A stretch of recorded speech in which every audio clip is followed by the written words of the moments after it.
Bonjour, dans cette vidéo, nous allons répondre à une question souvent posée.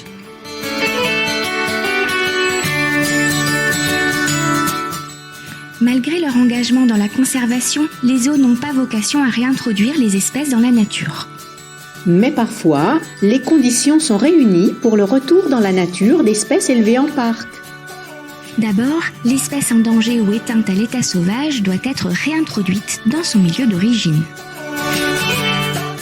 Ensuite, le site doit garantir la survie de l'espèce à long terme. Elle doit donc pouvoir trouver de quoi se nourrir et se reproduire.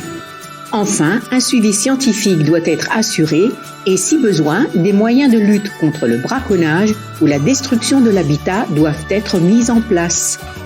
Eh bien, le zoo de Mulhouse a décidé de s'engager dans l'élevage et la réintroduction d'une espèce disparue d'Alsace il y a plus d'1 siècle.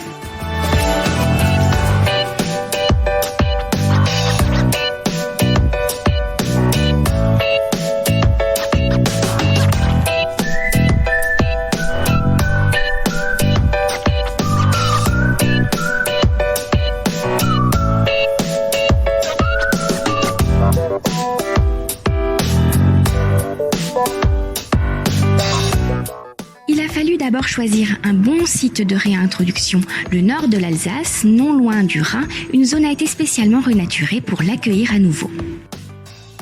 Parce que la cistude est un maillon important de la chaîne alimentaire des milieux humides.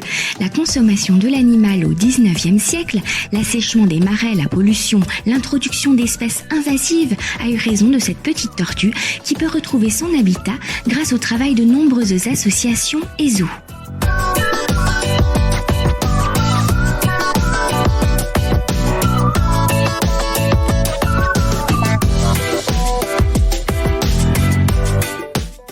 Il faut assurer suffisamment de pontes aux zoos et à la petite Camargue alsacienne et ensuite les protéger bien à l'abri dans la maison de l'éclosion du zoo.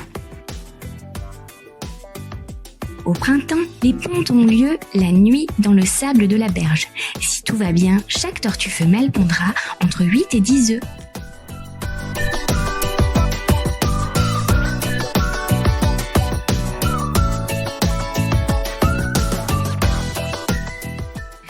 Les œufs pondus dans le sable sont prélevés pour être placés dans les éclosoirs de la maison de l'éclosion du zoo. Là, soigneurs et vétérinaires suivent de près la croissance des petites tortues.